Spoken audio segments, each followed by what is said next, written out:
આજે આપણે નવું ચેપ્ટર શરૂ કરીશું. ચેપ્ટર 4 સમતલમાં ગતિ.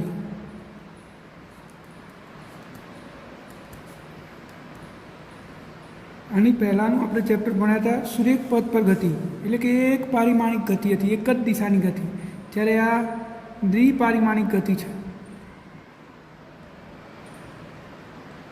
તો અહીંયા સમતલમાં ગતિ એટલે કે બે પારિમાણિક ગતિનો અભ્યાસ કરવો હોય તો આપણે સદીશોની જરૂર પડે. આપણે જ્યારે સુરેખ પથ પર ગતિ ભણ્યા હતા ત્યારે એક જ દિશાની ગતિ, એટલે કે કોઈ એક જ યામ પર ગતિ થતી હોય. માન લો કે આ એક દિશા છે ને આ દિશામાં કોઈ પદાર્થ ગતિ કરતો હોય તો એ કાં તો આમ જશે કાં તો આમ જશે. આ એક જ ડાયમેન્શનમાં ગતિ થતી હોય તો એની ગતિની સંભાવના બે જ બાજુ છે, આ બાજુ જઈ શકે કાં તો આ બાજુ જઈ શકે. એટલે આપણે આ બાજુ જતું હોય એને ધન અને આ બાજુ જતું હોય એને ઋણ ગણીને કામ ચલાવી શકીએ છીએ. આમાં કોઈ સદીશની જરૂર પડતી નથી. પરંતુ જ્યારે ગતિ દ્વિપારિમાણિક થઈ જાય એટલે કે સમતલમાં થઈ જાય એટલે કે આ પદાર્થ આમે જઈ શકે, આમે જઈ શકે, આમે જઈ શકે અને આમે જઈ શકે, એટલે કે આ બે ડાયમેન્શનમાં જ્યારે ગતિ થતી હોય ત્યારે આપણે ધન અને ઋણથી કામ ચલાવી શકતા નથી. માન લો કે તમે આ દિશાને ધન ગણો, આને ઋણ ગણો, તો પછી આને શું ગણવાનું, આને શું ગણવાનું? તો આવા કિસ્સામાં આપણે ધન અને ઋણ ગણીને કામ ચલાવી શકતા નથી. એના માટે આપણે સદીશની જરૂર પડે છે. એક સરળ ઉદાહરણ વડે આપણે સમજીએ કે માન લો કે આ એક ગાડી છે અથવા એક પદાર્થ છે. આ પદાર્થને આ તરફથી આપણે 10 ન્યૂટન બળ લગાડીએ અને આ તરફથી 5 ન્યૂટન બળ લગાડીએ અને હવે કોઈ એવું કહે કે આ ગાડી પર લાગતું પરિણામી બળ કેટલું, તો આપણને સીધી ખબર પડે કે આ ગાડીને આગળથી એક જણ ધક્કો લગાડે છે ને એક જણ પાછળથી, તો ગાડી પર લાગતું પરિણામી બળ આ 10 ન્યૂટનમાંથી 5 ન્યૂટન બાદ થઈ જાય તો પરિણામી બળ કેટલું વધે? 5 ન્યૂટન વધે આ તરફ, આ દિશામાં. આટલા બળની અસર હેઠળ ગાડી આ બાજુ તરફ ડાબી તરફ ગતિ કરશે. આ બાજુ કોઈક શક્તિશાળી માણસ છે ને આ બાજુ કોઈક ઓછી શક્તિવાળો માણસ છે, તો આ બંને સામે ધક્કો મારો તો આની વધેલી શક્તિના કારણે આ ગાડી આ બાજુ તરફ ગતિ કરશે. એટલે આપણે શું કર્યું, અહીંયા એક જ ડાયમેન્શન છે. જુઓ, આ એક જ દિશામાં બે બળ લાગતા હતા, એટલે કે એક પારિમાણિક ગતિ છે. પરિણામે આપણે આને ધન ગણ્યું, આને ઋણ ગણ્યું, જવાબ આવ્યો 5 ન્યૂટન. પરંતુ આ જ ઉદાહરણમાં આપણે હવે કોઈને આ તરફથી બળ લગાડીએ, માનો કે 10 ન્યૂટન અહીંયાથી લાગે છે, તો હવે તમે સીધી ગણતરી સરવાળા બાદબાકીથી કરી શકતા નથી. આને ધન ગણ્યું, આને ઋણ ગણ્યું, તો આને શું ગણશો? તો પછી આ ગાડી પર લાગતું પરિણામી બળ તમે નહીં ગણી શકો. કેમ નહીં ગણી શકતા? તો અહીંયા પરિમાણ બીજું આવી ગયું. આ એક પરિમાણ હતું અને એક બીજું પરિમાણ આવી ગયું. તો આવા કિસ્સાઓમાં એટલે કે સમતલમાં જ્યારે ગતિ થતી હોય ત્યારે આપણે સદીશો વ્યાખ્યાયિત કરવો પડે. તો આ ચેપ્ટરમાં આપણે પહેલાં સદીશ વિશે થોડો અભ્યાસ કરીશું. સદીશ અને અદિશ વચ્ચે શું ફરક છે? તો સદીશ અને અદિશ. સૌથી પહેલાં જોઈએ આપણે અદિશ. તો અદિશ રાશિને દર્શાવવા માટે માત્ર મૂલ્ય જ જોઈએ. અને સદીશ કોને કહેવાય? તો સદીશ એટલે મૂલ્ય સાથે દિશાની પણ જરૂર પડતી હોય, મૂલ્ય સાથે દિશા પણ હોય, તો આવી ભૌતિક રાશિઓને સદીશ ભૌતિક રાશિઓ કહેવાય. અને જેને માત્ર મૂલ્ય હોય એમને અદિશ ભૌતિક રાશિઓ કહે છે. આ અદિશ ભૌતિક રાશિઓના ઉદાહરણ કયા? તો આપણે કહી શકીએ પથ લંબાઈ, ઝડપ, તાપમાન, કદ, ઘનતા, સમય, દર. આ બધી ભૌતિક રાશિઓ અદિશ ભૌતિક રાશિઓ. ફ્લક્સ, હજુ ઘણી બધી છે પણ આપણે અત્યારે હાલ ખાલી ઉદાહરણ તરીકે સમજવા માટે જે ભૌતિક રાશિઓને દર્શાવવા માટે માત્ર મૂલ્યની જરૂર પડતી હોય એવી ભૌતિક રાશિઓને પટલંબાઈ, ઝડપ, અદિશ ભૌતિક રાશિઓ કહે છે. દાખલા તરીકે પટલંબાઈ, ઝડપ, તાપમાન, કદ, ઘનતા, સમય, દર, ફ્લક્સ. આ બધી ભૌતિક રાશિઓ કેવી ભૌતિક રાશિઓ છે? અદિશ. એટલે એમનું મૂલ્ય જ દર્શાવવાનું, એક એમની દિશા દર્શાવવાની રહેતી નથી. સદીશ કોને કહેવાય? તો એમને દિશાની જરૂર હોય. મૂલ્ય તો દર્શાવવાનું જ, પણ સાથે શું દર્શાવવું પડે? દિશા. આવી ભૌતિક રાશિઓને સદીશ કહેવાય. દાખલા તરીકે સ્થાનાંતર, વેગ, પ્રવેગ, બળ, ક્ષેત્રફળ, વિદ્યુત ક્ષેત્ર, ચુંબકીય ક્ષેત્ર, આ બધી ભૌતિક રાશિઓ સદિશ ભૌતિક રાશિઓ છે અને આ બધી અદિશ. તો જો આ સદિશ ભૌતિક રાશિમાં તમે માત્ર મૂલ્ય દર્શાવો તો એ અદિશ બની જાય. એને સદિશ સ્વરૂપે ના દર્શાવો, માત્ર મૂલ્ય દર્શાવો તો પાછું શું બની જાય? અદિશ બની જાય. તો તમારે અહીંયા બેઝિક જે ડિફરન્સ છે એ યાદ રાખવાનો છે. અદિશ ભૌતિક રાશિઓ કોને કહેવાય? તો જે ભૌતિક રાશિઓને દર્શાવવા માટે માત્ર મૂલ્યની જ જરૂર પડતી હોય એવી ભૌતિક રાશિઓને અદિશ ભૌતિક રાશિઓ કહેવાય. દાખલા તરીકે પટલંબાઈ, ઝડપ, તાપમાન, કદ, ઘનતા, સમય, દર, ફ્લક્સ, ઉર્જા, આ બધી ભૌતિક રાશિઓ કઈ ભૌતિક રાશિઓ છે? અદિશ ભૌતિક રાશિઓ છે. સદિશ ભૌતિક રાશિ કોને કહેવાય? તો જે ભૌતિક રાશિને દર્શાવવા માટે મૂલ્ય સાથે દિશાની જરૂર પડતી હોય તો એને સદિશ કહેવાય. દાખલા તરીકે સ્થાનાંતર, વેગ, પ્રવેગ, બળ, ક્ષેત્રફળ, વિદ્યુત ક્ષેત્ર, ચુંબકીય ક્ષેત્ર, આ બધી ભૌતિક રાશિઓ સદિશ ભૌતિક રાશિઓ છે. તો આપણે આ સદિશ અને અદિશ વચ્ચેનો મુખ્ય જે ફરક છે સમજી લીધો છે. હવે આપણે આની થોડીક બેઝિક પ્રોપર્ટી પણ જોઈ લઈએ. જો અદિશ ભૌતિક રાશિઓ જે છે એટલે કે અદિશ રાશિઓ માટે સરવાળા, ગુણાકાર, ભાગાકાર, બાદબાકી આ બધું સાદા બીજગણિત અનુસાર થાય છે. એટલે કે આપણે એવું કહીએ કે એક પદાર્થનું વજન 10 kg છે અને એની પર બીજો 2 kgનો પદાર્થ મૂકવામાં આવે તો પદાર્થનું દર કેટલું? તો આપણે સીધો સરવાળો કરી દઈએ છીએ 12 kg. અથવા તો આપણે એવું કહીએ કે બપોરનું તાપમાન 38 ડિગ્રી સેલ્સિયસ હતું અને રાતનું તાપમાન 27 ડિગ્રી સેલ્સિયસ હતું. તો આ બે વચ્ચેનો તફાવત કેટલો થયો? તો 38માંથી આપણે શું કરીશું? 27 સીધા બાદ કરી દઈશું 11 ડિગ્રી સેલ્સિયસ. તો આમ આ જે અદિશ ભૌતિક રાશિઓ છે એમના સરવાળા, બાદબાકી, ગુણાકાર, ભાગાકાર બધું જ સાદા બીજગણિતની જેમ થાય છે. જ્યારે આ સદિશ ભૌતિક રાશિઓ માટે સરવાળા સમાંતર બાજુ ચતુષ્કોણની રીત અથવા ત્રિકોણની રીતે કરવા પડે છે, જે આપણે પાછળ ચેપ્ટરની પાછળના ભાગમાં જોઈશું. હાલ પૂરતું તમે એવું યાદ રાખી શકો અદિશ ભૌતિક રાશિઓના સરવાળા, બાદબાકી, ગુણાકાર, ભાગાકાર સામાન્ય બીજગણિતને અનુસરે છે, જ્યારે સદિશ ભૌતિક રાશિઓના સરવાળા, બાદબાકી, ગુણાકારના કેટલાક સ્પેશિયલ નિયમો છે જે આપણે પાછળ ચેપ્ટરની પાછળ આવશે ટોપિક એટલે ભણીશું. તો સદિશ અને અદિશ વચ્ચે મુખ્યત્વે તમને ખબર પડી ગઈ હશે.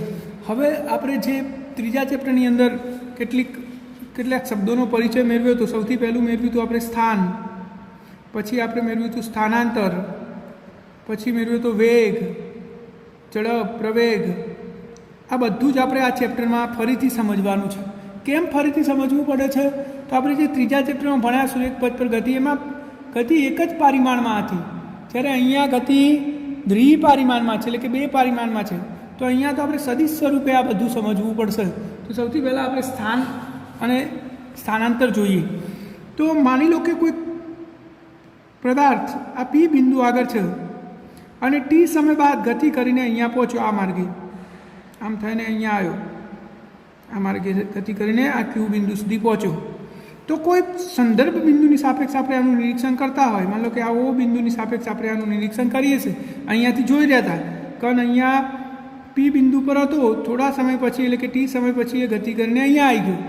તો આપણે આ ઓની સાપેક્ષ આનું નિરીક્ષણ કરીએ છીએ. તો આ ઓમાંથી પી ઉપર હું એક રેખાખંડ દોરું અને એને તીર વડે દર્શાવું તો ઓપી રેખાખંડને કણ પીનો સ્થાન સદિશ કહે છે. શું કહેવાય? સ્થાન સદિશ. પહેલામાં ત્રીજા ચેપ્ટરમાં આપણે સ્થાન કહેતા હતા, અહીંયા આપણે શું કહેવું પડશે? સ્થાન સદિશ.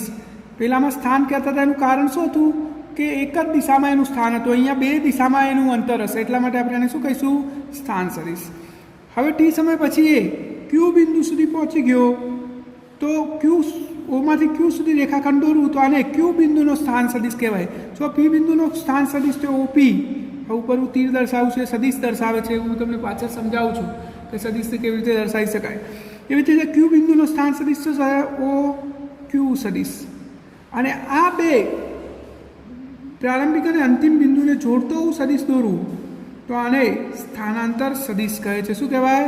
સ્થાનાંતર સદિશ. આ પી ક્યુને સ્થાનાંતર સદિશ કહેવાય. સ્થાનાંતર સદિશ. પાછળ સદિશ લખવું જરૂરી છે. સ્થાનાંતર લખો તો એ અદિશ એક પરિમાણિક થઈ જાય. આપણે શું લખીશું? સ્થાનાંતર સદિશ. તો તમને ખબર પડી ગઈ છે કણનું આ પ્રારંભિક સ્થાન છે એને સંદર્ભ બિંદુની સાપેક્ષ દર્શાવતા સદિશને સ્થાન સદિશ કહેવાય. આ બીજો સ્થાન સદિશ છે. આ બંને વચ્ચેનો જે સ્થાનમાં ફેરફાર થયો એને શું કહેવાય? સ્થાનાંતર સદિશ કહે છે. તો ત્રીજા ચેપ્ટરની જેમ જ વાસ્તવિક પદાર્થો એટલે આપણે આને પથ લંબાઈ કહીએ છીએ, અને બે બિંદુઓ વચ્ચેનું લઘુત્તમ અંતર આ રહ્યું અને આપણે શું કહીશું? સ્થાનાંતર સદિશ. તો તમને સ્થાન સદિશ અને સ્થાનાંતર સદિશ વચ્ચે ખબર પડી ગઈ છે. હજુ આપણે પાછળ એની ડિટેલ જોઈશું એટલે તમને વધારે માહિતી મળશે. અત્યારે હાલ તમે એટલું સમજી શકો કે કોઈપણ બિંદુનો ઉગમ બિંદુની સાપેક્ષ જે સદિશ હોય એને આપણે શું કહીએ છીએ? સ્થાન સદિશ. તો ક્યુ બિંદુ અને એના સંદર્ભ બિંદુ સાથે જોડતો રેખાખંડ એટલે સ્થાન સદિશ. અને આ બે પ્રારંભિક અને અંતિમ બિંદુ વચ્ચે જે સ્થાનમાં ફેરફાર થયો છે એને આપણે શું કહીશું? સ્થાનાંતર સદિશ કહીશું. તો તમને સદિશ અને અદિશ વચ્ચેનો બેઝિક ફરક ખબર પડી ગઈ હશે. હવે આપણે સદિશોની સમાનતા જોઈએ. તો સદિશોની સમાનતા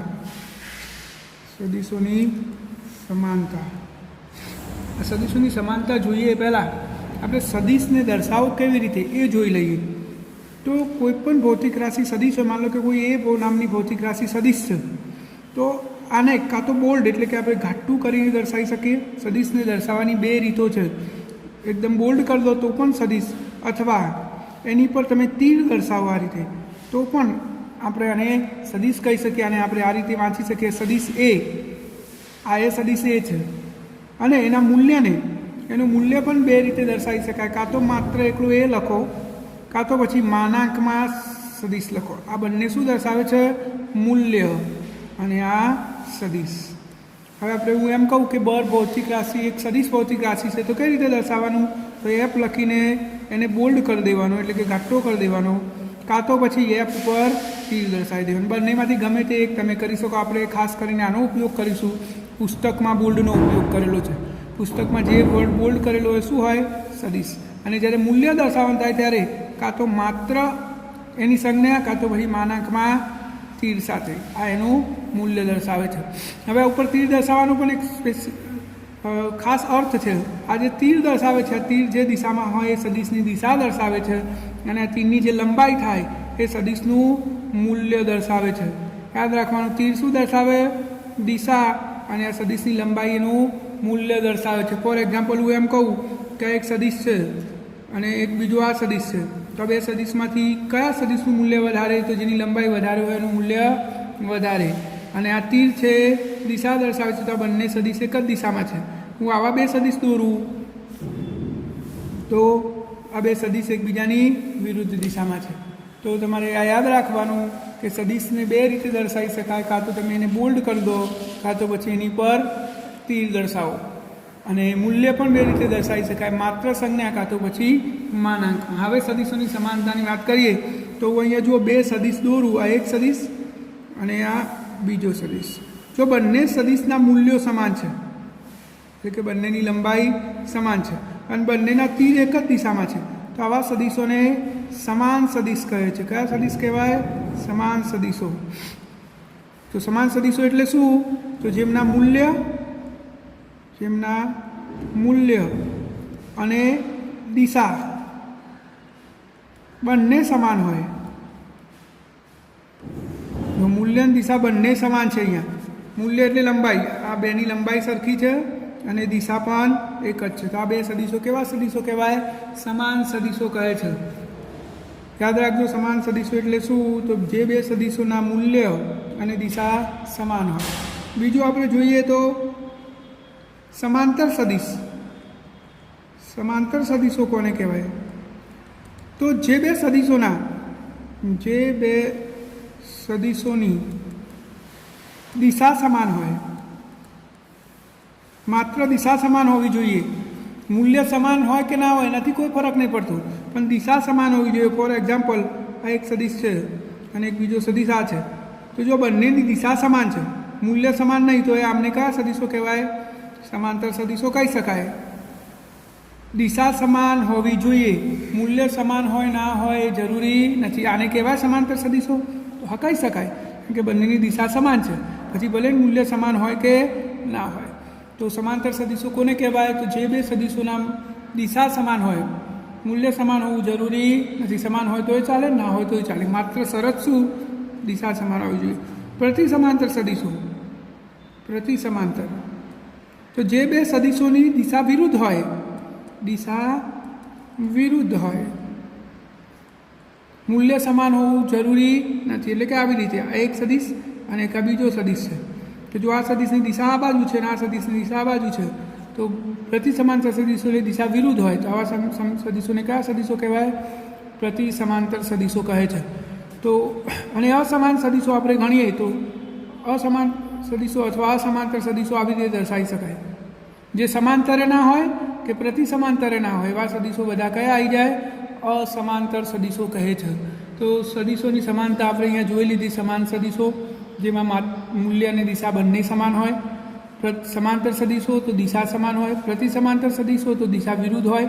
અને આ બધામાં ના આવે તો એ અસમાંતર સદીશો કહી શકાય.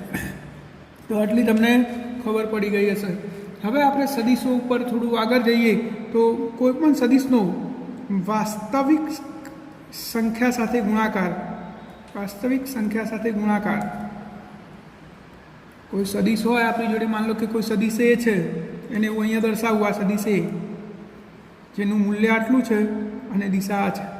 હવે આને હું કોઈ વાસ્તવિક સંખ્યા સાથે ગુણું, માન લો કે આ સદીશને 2 વડે ગુણું, 2 વડે ગુણતા આ 2 વાસ્તવિક સંખ્યા છે એને આના વડે ગુણું તો શું થશે? 2a થાય. આનો અર્થ શું થયો? કે આ સદીશનું મૂલ્ય પહેલાં હતું એના કરતાં બમણું થઈ ગયું અને એની દિશા એના એ જ રહી. તો આપણે આને હવે દર્શાવીએ ગુણાકાર પછી તો આ સદીશનું મૂલ્ય બમણું થઈ ગયું, એટલે આનાથી ડબલ. આ રીતે પહેલાં આટલો હતો, હવે આટલો આખો થઈ ગયો, મોટો થઈ ગયો, બમણો થઈ ગયો અને દિશા એના એ.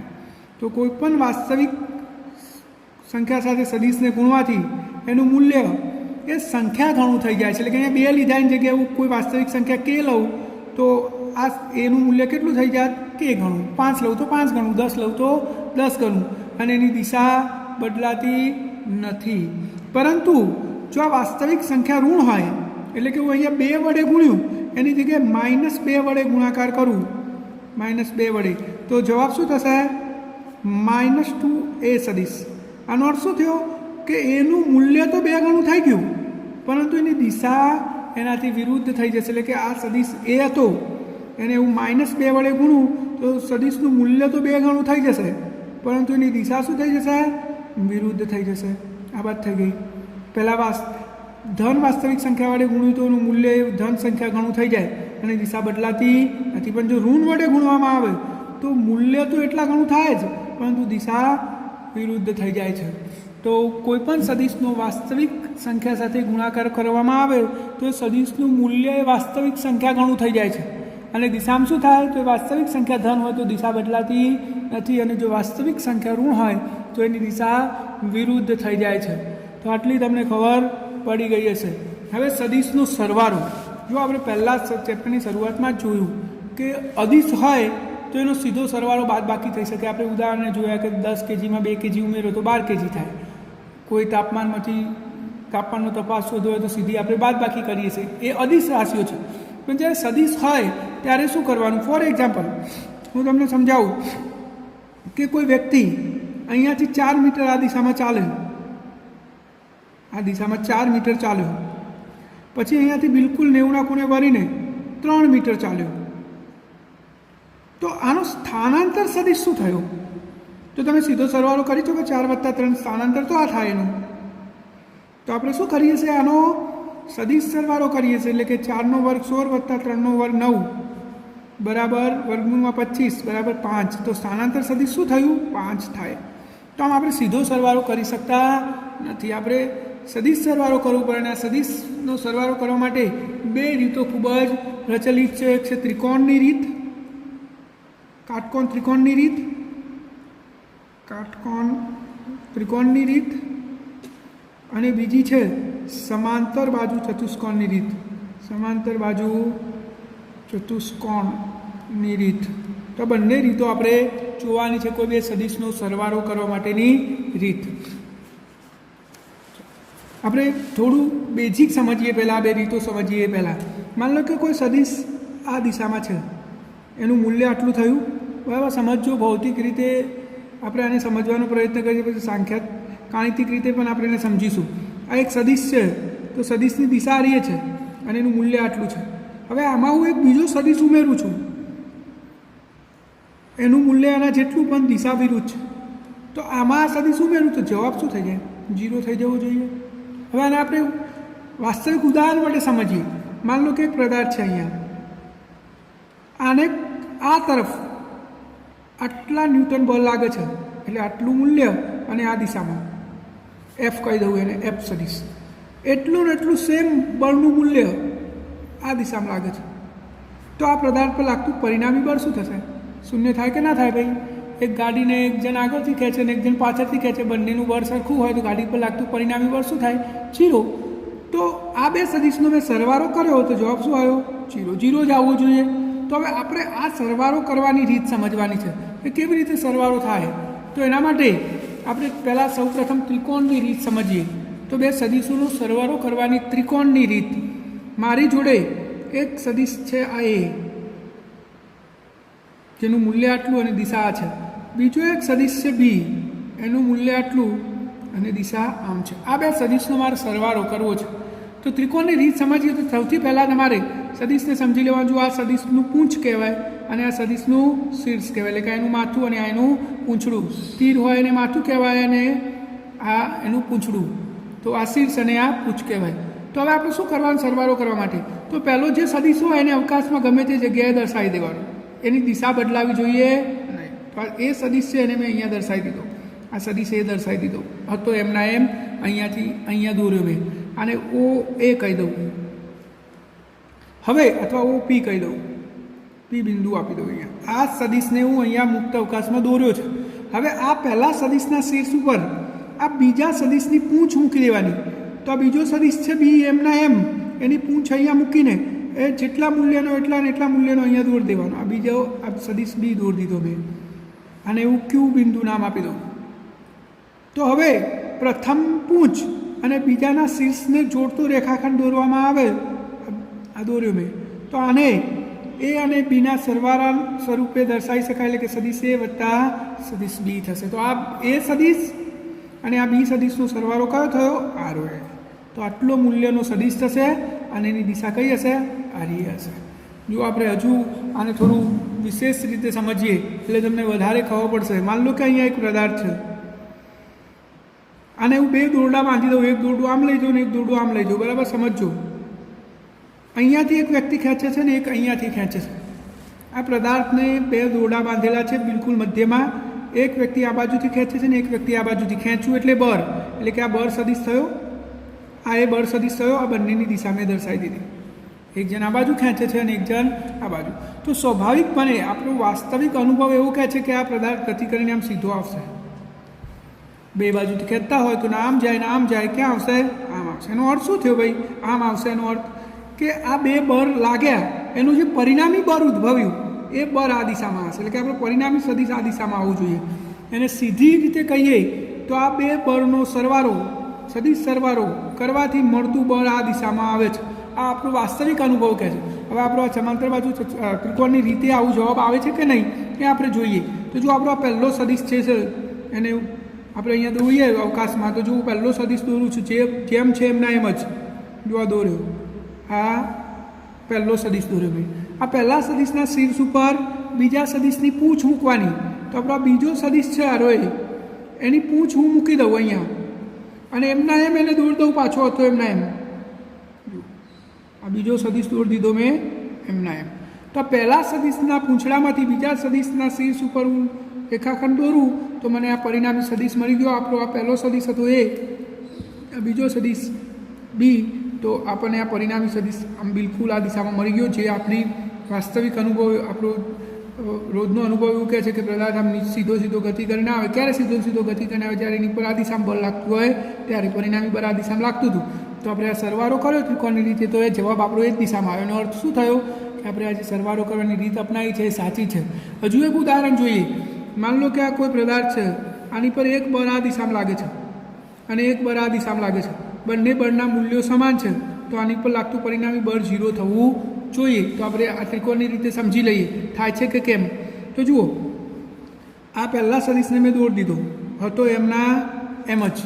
હવે આના શીર્ષ ઉપર પહેલાંની પૂંછ મૂકવાની, આ એની પૂંછ, એના શીર્ષ ઉપર હું એની પૂંછ મૂકી દીધી અને એને છે એમના એમ દોરી દીધો, તો દોરી દીધો. હવે પહેલાંની પૂંછ અને બીજાનું શીર્ષ, પહેલાંની પૂંછ અહીંયા હતી, આમ દોર્યું તો આપણે સદીશ, અને બીજાનું શીર્ષ આવ્યું અહીંયા, બે ભેગા થઈ ગયા, એટલે કે અહીંયા કોઈ અંતર રહેતું નથી. તો જવાબ શું થઈ ગયો? 0. આમાં તો શું થતું હતું જુઓ, પહેલાંનું શીર્ષ પહેલાંનું પૂંછ અને બીજાનું શીર્ષ, આ બે વચ્ચે જગ્યા હતી અને એટલે આપણે રેખાખંડ દોર્યો હતો. આ આપણું પરિણામ હતું. અહીંયા તો શું થયું, પહેલાંનું પૂંછ અને આ બીજાનું શીર્ષ ભેગા થઈ ગયા, તો જવાબ શું થઈ ગયો? 0. તો આમ કોઈપણ બે સદીશનો સરવાળો કરવો હોય તો આપણે ત્રિકોણની રીત આટલી સરળ રીતે વાપરી શકીએ છીએ. શું કરવાનું? એક સદીશ દોરવાનો, પહેલાં જેમ હોય એમના એમ દિશા અને મૂલ્ય એમના એમ રાખીને, અને એના શીર્ષ ઉપર બીજાની પૂંછ મૂકીને બીજો સદીશ હોય એમના એમ દોરવાનો, અને પછી પહેલાંનું પૂંછ અને બીજાના શીર્ષને જોડતો રેખાખંડથી દોરવામાં આવે એ બે સદીશનો સરવાળો દર્શાવે છે.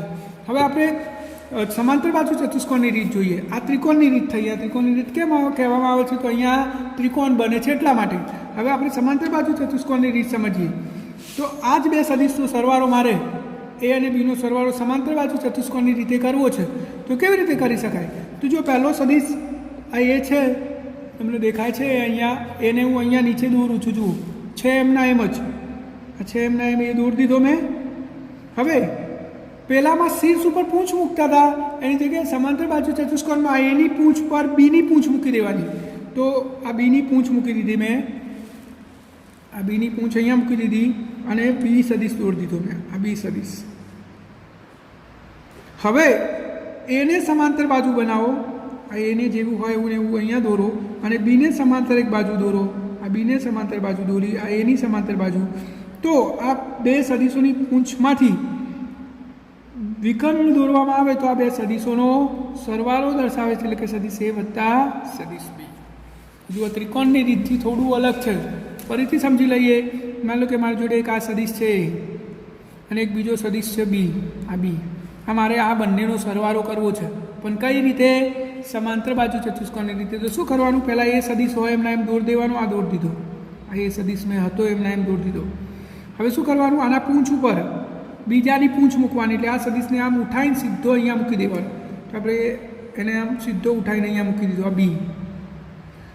હવે એને સમાંતર બાજુ દોરો, તો એ છે એવો ને એવો એક સમાંતર બાજુ અહીંયા દોરો, આ બી છે એવો ને એવો એક સમાંતર બાજુ અહીંયા દોરો. તો આ બંનેના પૂંછમાંથી નીકળતો જે વિકર્ણ હોય એ આ શું દર્શાવે છે? આ બે સદીશનો સરવાળો, એ વત્તા બી સદીશ. આપણે આ ઉદાહરણ માટે પણ સમાંતર બાજુ ચતુષ્કોણનો નિયમ વાપરી શકીએ. જુઓ, આ સદીશ એ દોર્યો મેં, એના પૂંછમાં સદીશ બીની પૂંછ મૂકીને સદીશ બી દોર્યો. શું કરવાનું? પછી એને સમાંતર બાજુ, બીને સમાંતર બાજુ, અને પછી આ બે પૂંછમાંથી નીકળતો વિકર્ણ દોરું, તો પરિણામી સદીશ મળી ગયો. એ જ દિશામાં જે ત્રિકોણની રીતમાં મળ્યો તો એ સમાંતર બાજુ. એટલે આપણે તમે બંનેમાંથી ગમે તે રીત વાપરી શકો છો. ખૂબ જ સરળ રીતો છે બંને. શાંતિથી વિડીયો સમજશો તો તમને આમાં બિલકુલ તકલીફ પડવાની નથી. બિલકુલ સરળ રીતો છે આ બંને. હવે આપણે માન લો કે સદીશોની બાદબાકી કરવી છે. આ તો આપણે સરવાળા કર્યા. માન લો કે બે સદીશની બાદબાકી કરવી છે. આ તો આપણે અહીંયા સદીશ એ પ્લસ સદીશ બી કર્યું, પરંતુ માન લો કે મારે સદીશ એ માઇનસ સદીશ બી કરવું છે, એટલે કે સદીશોની બાદબાકી કરવી છે. તો આ બે રીતો કઈ રીતે વાપરી શકાય? તો માન લો કે મારે સદીશ એ માઇનસ સદીશ બી કરવું છે, તો આપણે આને આ રીતે લખી શકીએ. જો ઇઝ ઇક્વલ ટુ સદીશ એ પ્લસ માઇનસ સદીશ બી. આવું કરી શકાય? અહીંના એ જ થયું, એ માઇનસ બીને તમે આવી રીતે લખી શકો. તો હવે આને આપણે કઈ રીતે વાંચી શકીએ? તો જુઓ, સદીશ એમાં મેં શું ઉમેર્યું? સદીશ બીનો વિરોધી. માઇનસ વડે ગુણાકાર કર્યો એટલે સદીશની દિશા ઉલટાઈ જાય. તો તમે આને આ રીતે વાંચી શકો. સદીશ એમાં સદીશ બીનો વિરોધી ઉમેરવાનો છે. બાદબાકીને તમે આવી રીતે ઉલ્લેખી શકો છો. તો હવે આપણે કોઈ પણ બે સદીશ લઈને એની બાદબાકી કરી શકીએ. જો આ સદીશ એ છે અને આ સદીશ બી છે, હવે મારે આ બંનેની બાદબાકી કરવી છે. તો સરવાળો કરવા માટે તો આપણે ત્રિકોણની રીત જાણીએ છીએ. શું કરવાનું? પહેલો એમના એમ સદિશ દોરી દેવાનો. આ દોરી દીધો એ એના શીર્ષ ઉપર બીજાની પૂંછ મૂકવાની, બીની, પણ બીની નહીં, બીના વિરોધીની. એટલે આ તો બી આ દિશામાં છે, તો એનો વિરોધી કઈ દિશામાં થાય? આ માઇનસ બી આ દિશામાં થાય. તો આને આમાં ઉમેરવાનું છે. એટલે આપણે એની પૂંછ અહીંયા મૂકીને પછી આમ ઉમેરી દઈશું. તો આના પૂંછ અને બીજાના સદિશ આને આપણે એ માઇનસ બી વડે દર્શાવી શકીએ. અને સમાંતર બાજુ ચતુષ્કોણમાં આપણે આ સદિશ એ દોર્યો, આ સદિશ બી દોર્યો, એના બે પૂંછમાંથી નીકળતો વિકર્ણ એટલે સરવાળો. તો બાકીનો જે વિકર્ણ વધવારો એની બાદ બાકી દર્શાવે છે. સમાંતર બાજુ ચતુષ્કોણની રીત એના જ, ખાલી વિકર્ણનું સ્થાન બદલાઈ જાય. સરવાળો કરવો હોય તો પૂંછવાળો વિકર્ણ, અને બાદ બાકી કરવી હોય તો એના સિવાયનું જે બાકી વિકર્ણ એ બાદ બાકી દર્શાવે, અને પૂંછમાંથી પસાર થતો વિકર્ણ સરવાળો દર્શાવે છે. તો આપણે બે સદિશોની બાદ બાકી કરવી હોય તો શું કર્યું? એમાં આપણે બીનો વિરોધી ઉમેરી દેવાનો, અને બીનો વિરોધી એટલે બી જે દિશામાં હોય એનાથી બિલકુલ વિરુદ્ધ દિશાનો સદિશ આમાં ઉમેરવાનો છે. તો બે સદિશોના સરવાળાની બાદ બાકી કરવાની રીત ખૂબ જ સરળ છે, તમને ખબર પડી ગઈ હશે. હવે આપણે સદિશના કેટલાક ગુણધર્મોની પણ ચર્ચા કરી લઈએ. તો સદિશોનો સરવાળો ક્રમના નિયમનું પાલન કરે છે. સદિશનો સરવાળો ક્રમના નિયમનું પાલન કરે છે. એનો અર્થ શું થાય? કે સદિશ એ વત્તા સદિશ બી બરાબર સદિશ બી વત્તા સદિશ એ લખી શકાય. જેવું આપણે સામાન્ય ગણિતમાં પણ કરીએ છીએ કે 2 + 5 બરાબર 5 + 2 લખી શકાય. એવી જ રીતે સદિશ એ વત્તા સદિશ બી બરાબર સદિશ બી વત્તા સદિશ એ લખી શકાય છે. એવી જ રીતે સદિશ વિભાજનના નિયમનું પણ પાલન કરે છે. એટલે કે સદિશ બી વત્તા સદિશ સી કૌંસમાં પ્લસ સદિશ સી. તમે આને આ રીતે પણ લખી શકો, સદિશ એ વત્તા કૌંસમાં સદિશ બી વત્તા સદિશ સી. આવું સાદા ગણિતમાં પણ આપણે કરીએ છીએ. 2 + 5 કૌંસમાં વત્તા 3 બરાબર તમે આવું એ લખી શકો 2 વત્તા કૌંસમાં 5 વત્તા 3. આવું બીજ ગણિતમાં લખી શકો છો, એવું ને એવું સદિશોમાં પણ લખી શકો છો. તો વિભાજનના નિયમનું પણ પાલન થાય છે. હવે આપણે શૂન્ય સદિશ જોઈએ. શૂન્ય સદિશ કોને કહેવાય? શૂન્ય સદિશ તો જે સદિશનું મૂલ્ય શૂન્ય હોય. શું હોય? મૂલ્ય શૂન્ય હોય એવા સદિશને શૂન્ય સદિશ કહે છે. આવો સદિશ કેવી રીતે મળી શકે? તો આપણો એક સદિશ છે, એમાં હું એટલા જ મૂલ્યનો વિરુદ્ધ દિશાનો સદિશ ઉમેરી દઉં તો આ બંનેનો જવાબ શું થઈ જશે? શૂન્ય સદિશ થઈ જશે. એવી જ રીતે કોઈ પદાર્થ અહીંયાથી ગતિની શરૂઆત કરે અને આમ ગતિ કરીને અહીંયા આવ્યો, પાછો ગતિ કરીને અહીંયા આવ્યો, તો આનો સ્થાનાંતર સદિશ શું થાય? શૂન્ય સદિશ થઈ જાય. આ શૂન્ય મૂલ્ય હોવાથી આને સદિશ વડે દર્શાવી શકાય નહીં. તો શૂન્ય સદિશ એટલે શું? તો જે બે સદિશનું મૂલ્ય શૂન્ય હોય એવા સદિશને શૂન્ય સદિશ કહે છે. અથવા તો આપણે એવું એ કહી શકીએ કે અચર વેગથી ગતિ કરતા પદાર્થનો પ્રવેગ સદિશ શૂન્ય હોય છે. વેગ અચર હોય તો પ્રવેગ હોય એમાં ના હોય, એટલે કે પ્રવેગ શૂન્ય સદિશ એવું કહી શકાય. અને કોઈ પણ સદિશને શૂન્ય વડે ગુણવાથી શૂન્ય જ જવાબ આવે છે. કોઈ પણ સદિશને શૂન્ય વડે ગુણવાથી જવાબ શું આવે? માન લો કે એ સદિશ છે અને હું 0 વડે ગુણું તો જવાબ શું થઈ જશે? 0. તો સદિશમાં કેટલીક બેઝિક પ્રોપર્ટીઝ છે અથવા એના બેઝિક ગુણધર્મો છે. એક ક્રમના નિયમનું પાલન કરે છે, વિભાજનના નિયમનું પાલન કરે છે. શૂન્ય સદિશ તો કોઈ પણ સદિશનું મૂલ્ય જ્યારે શૂન્ય થઈ જાય ત્યારે એને શૂન્ય સદિશ કહે છે. તો તમને આટલી ખબર પડી ગઈ હશે શૂન્ય સદિશ કોને કહેવાય. તમને સદિશોના સરવાળા બાદ બાકીની પણ ખબર પડી ગઈ છે. તો આપણે આ સરવાળા બાદ બાકી માટે એક ઉદાહરણ સમજીએ. તો આપણું ઉદાહરણ 4.1. વરસાદ શિરોલમ દિશામાં, શિરોલમ દિશા એટલે ઉપરથી નીચે આમ વરસાદ પડે છે. આ દિશામાં વરસાદ પડે છે. વરસાદની ઝડપને વેગને હું VR કહી દઉં. જો VR સદિશ. અને થોડા સમય બાદ હવા 12 મીટર પર સેકન્ડની ઝડપે પૂર્વથી પશ્ચિમ દિશામાં, એટલે આ આપણે પૂર્વ દિશા લઈ લઈએ, આ પશ્ચિમ દિશા લઈ લઈએ, તો વરસાદ પવન શું કરે છે? પૂર્વથી પશ્ચિમ દિશામાં ફૂંકાવા લાગે છે. પવન આ દિશામાં ગતિ કરે છે. આ આપણે પવનના વેગને VW કહી દઈએ, વાઇન્ડ સ્પીડ, વાઇન્ડ વેલોસિટી. બરાબર સમજો. તમે રસ્તામાં ઊભા છો, વરસાદ પડે છે, તો વરસાદ તો આમ સીધો જ પડતો હોય, ઉપરથી નીચે પવન ના હોય તો. હવે પવન આવશે એટલે વરસાદ આમ પૂર્વથી પશ્ચિમ દિશામાં આ દિશામાં પવન ફૂંકાતો તો વરસાદ આમ જતો રહેશે, થોડું નમી જશે. તો આ તમે અહીંયા ઊભા છો તો તમારે છત્રી કઈ દિશામાં અને કેટલી નમાવી પડે. તો આપણી જોડે બે સદિશ છે, કારો વરસાદ સદિશ, વરસાદનો વેગ સદિશ અને પવનનો વેગ સદિશ. તો આપણે આનો સમાંતર બાજુ ચતુષ્કોણની રીતે સરવાળો કરીએ તો પરિણામી સદિશ મળી જાય આપણને. તો જુઓ આપણે હાલ જ શીખ્યા શું કરવાનું, પહેલો એક સદિશ દોરી દેવાનો. તો પહેલો આ વીઆર સદિશ હું દોરી દઉં, આ વીઆર સદિશ મેં દોરી દીધો, આ વીઆર સદિશ અહીંયાથી. એના જ પૂંછમાં બીજાનું પૂંછ મૂકીને બીજો સદિશ દોરી દેવાનો. તો આ VW સદિશ દોરી દીધો મેં, VW સદિશ. આ વીઆરને સમાંતર બાજુ દોરો, આ VWને સમાંતર બાજુ દોરો. આ બંનેના પૂંછમાંથી પસાર થતો સદિશ વિકર્ણ, આ વિકર્ણનો દોર્યો. તો આપણો પરિણામી સદિશ થઈ ગયો, એને હું VR વડે દર્શાવી દઉં, VR કેપિટલ. તો આપણો પરિણામી સદિશ થઈ ગયો, એટલે કે વરસાદ આ દિશામાં પડશે. એટલી તો આપણને ખબર પડી જાય. હવે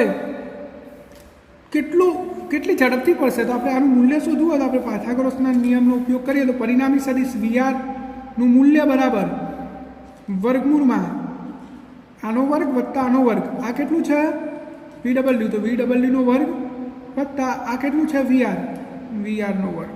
તો જો વરસાદની ઝડપ અહીંયા આપેલી છે આપણને 35, તો વરસાદ 35નો વર્ગ વત્તા પવનનો વેગ 12નો વર્ગ.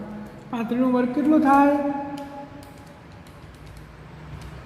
1225 અને 12નો વર્ગ 144. ટોટલ થયું 1369. એનું વર્ગમૂળ થશે 37. તો પરિણામી વરસાદ જે પડશે આમ આ દિશામાં એનો વેગ કેટલો મળશે 37 મીટર પર સેકન્ડ. આ પરિણામી વેગ આવી ગયો વરસાદનો. પવનના કારણે વરસાદ પહેલાં આમ પડતો હતો પણ પવન આ દિશામાં ફૂંકાયો તો વરસાદ આમ ત્રોસો થઈ ગયો, અને વરસાદ ત્રોસો થઈ ગયો એટલે એના વેગમાંય વધારો થઈ ગયો. પહેલાં 30થી પડતો હતો, હવે પહેલાં 35થી પડતો હતો, હવે 37થી આમ ત્રોસી દિશામાં પડશે. તો હવે અહીંયા આપણે ઊભા હોય તો છત્રીને આપણે કઈ બાજુ નમાવી પડે, તો જો વરસાદ સીધો પડતો હોત તો છત્રી આમ હોત, પણ વરસાદ તો આમ ત્રોસો પડે છે એટલે છત્રીને આપણે આમ નમાવી પડે. કઈ દિશામાં નમાવી?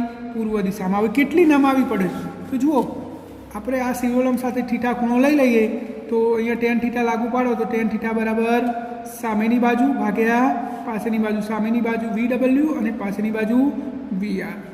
VW કેટલો છે 12 અને પેલો 35, તો 12 ભાગ્યા 35 જવાબ થયો 0.3428. તો tan થીટા બરાબર 0.3428 અને તમે નેચરલ tan ઝેડમાં જોશો તો જવાબ આવશે 19 ડિગ્રી. તો આનો અર્થ શું થયો કે આપણે છત્રીને આ શિરોલમ દિશા સાથે કેટલાના ખૂણે નમાવી પડશે 19 ડિગ્રીના ખૂણે પૂર્વ તરફ નમાવી રાખીએ તો આપણને વરસાદ પલાડે નહીં. તો તમને આટલી ખબર પડી ગઈ છે. ખૂબ જ સરળ દાખલો છે. જુઓ, વરસાદ પહેલાં સીધો પડતો હતો પરંતુ પવન આવ્યો એટલે વરસાદ આમ ખેંચાઈને આ દિશામાં જશે. તો આ દિશા કેટલી થઈ એ આપણે શોધવાનું છે અને આનો વેગ કેટલો. તો જો આ બે સદિશો છે, આ VR અને આ VW, આ બંનેનો સમાંતર બાજુ ચતુષ્કોણની રીતે સરવાળો કરીએ તો જુઓ, પહેલાં VR દોરી દીધો, એના પૂંછમાંથી આ VW દોરી દીધો. હવે આ બંનેને સમાંતર બાજુઓ દોરીને આપણે એક સમાંતર બાજુ ચતુષ્કોણ બનાવ્યો તો આ બંનેની પૂંછમાંથી પસાર થતો વિકર્ણ પરિણામ દર્શાવે છે. તો આ પરિણામ VR થઈ ગયું. એનું મૂલ્ય શોધવા માટે આપણે પાયથાગોરસનો પ્રમેયનો ઉપયોગ કર્યો. તો VRનું મૂલ્ય બરાબર આ બે બાજુઓના વર્ગનો સરવાળો 37 જવાબ આવ્યો. હવે આપણે આ દિશા શોધવી છે, કેટલી છત્રીને નમાઈ. તો આ ત્રિકોણમાં મેં tan થીટા લાગુ પાડ્યો, તો tan થીટા બરાબર સામેની બાજુ ભાગ્યા પાછળની બાજુ. તો જવાબ આવી ગયો 19 ડિગ્રી. એટલે કે પૂર્વ દિશા તરફ આપણે 19 ડિગ્રી છત્રીને નમાવી પડે તો જ આપણે પલળ્યા વગરના રહી જઈએ, નહીં તો પલળી જવાય અને પછી શરદી થઈ જાય. શરદી થઈ જાય એટલે પછી આપણે વાંચવાનું મૂકી દઈએ. એના કરતાં છત્રીને નમાવી સારી. આવો ને આવો સેમ દાખલો એક સ્વાધ્યાયમાં છે. સેમ દાખલો કોઈ જ ફરક નથી. વરસાદ શિરોલમ દિશામાં 30 મીટર પર સેકન્ડના વેગથી આમ પડે છે. આ વરસાદની સ્પીડ VR બરાબર. આ સ્વાધ્યાયનો દાખલો છે 4.12. સેમ દાખલો જેવો ઉદાહરણમાં છે એવો ને એવો. 30 મીટર પર સેકન્ડની ઝડપથી શિરોલમ દિશામાં પડી રહ્યો છે. કોઈ સ્ત્રી ઉત્તર દક્ષિણ દિશા તરફ, ઉત્તરથી દક્ષિણ દિશા, એમાં લો કે આ ઉત્તર અને આ દક્ષિણ, ઉત્તરથી દક્ષિણ તરફ દિશા તરફ 10 મીટર પ્રતિ સેકન્ડની ઝડપથી સાયકલ ચલાવી રહી છે, એટલે આમ જઈ રહી છે એ સાયકલ લઈને, આ સાયકલની ઝડપ આ બાજુ તરફ. તો પોતાની છત્રી કઈ દિશામાં રાખવી જોઈએ? હવે વરસાદ આમ ઉપરથી નીચે પડે છે અને એરીએ પોતા સાયકલ લઈને આમ ઉત્તરથી દક્ષિણ દિશા તરફ ગતિ કરે છે 10 મીટર પર સેકન્ડના વેગથી. તો હવે આપણે આને હમણાં હાલ ગણ્યું એ રીતે જ ગણી શકીએ. જુઓ, આ VR સદિશ અને એના પૂંછમાંથી આ VB સદિશ દોરી દીધો. હવે VBને સમાંતર સદિશ દોરો અને VRને સમાંતર સદિશ દોરો. તો આ બંનેના પૂંછમાંથી પસાર થતો વિકર્ણારો એ આપણો પરિણામી સદિશ થશે VR કેપિટલ. તો VRનું મૂલ્ય બરાબર શું થશે? વર્ગમૂળમાં VBનું મૂલ્યનો વર્ગ વત્તા VRના મૂલ્યનો વર્ગ. VB કેટલો છે? 10. 10નો વર્ગ 100 અને VR 30 એટલે 30નો વર્ગ 900. તો વર્ગમૂળમાં થયા 1000. 1000નું વર્ગમૂળ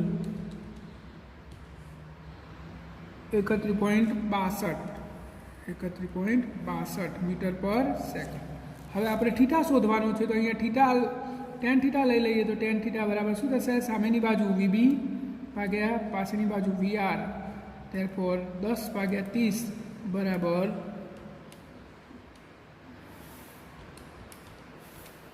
0.3333. tan થીટા બરાબર નેચરલ ટેન્જેન્ટમાં તમે આ કિંમત જોઈ લો તો એપ્રોક્સિમેટલી 18 ડિગ્રી આવે છે. થીટા કેટલો આવે છે? 18 ડિગ્રી. તો છત્રી આપણે કઈ દિશામાં નમાવી પડશે? તો દક્ષિણ તરફ. આપણે સાયકલ લઈને જે તરફ જતા હોય તરફ જ નમાવી પડે છત્રી. એટલે આપણે ઉત્તરથી દક્ષિણ જાય છે આ સ્ત્રી, તો એની છત્રી કઈ બાજુ નમાવી પડશે? દક્ષિણ દિશા તરફ 18 ડિગ્રી જેટલી નમાવી પડે છે. તો જુઓ, આ જે સદિશના જે બેઝિક કોન્સેપ્ટ આપણે જોયા છે એ બરાબર વિડીયોને શાંતિથી સમજીને જોવાનો. એકવાર ના ખબર પડે તો 2 વાર 3 વાર 4 વાર જોતા જ જવાનું જ્યાં સુધી ખબર ના પડે. અને પછી તમને જ્યારે ખબર પડી જશે તો આ ચેપ્ટરમાં તમને ખૂબ જ મજા આવશે. બહુ સરસ મજાનું ચેપ્ટર છે, બધું જ આવડે એવું છે આમાં. તો ખાલી થોડું સદિશના બેઝિક નિયમોને સમજવાના છે. હવે આપણે આગળનું ચેપ્ટર આવતીકાલે જોઈશું.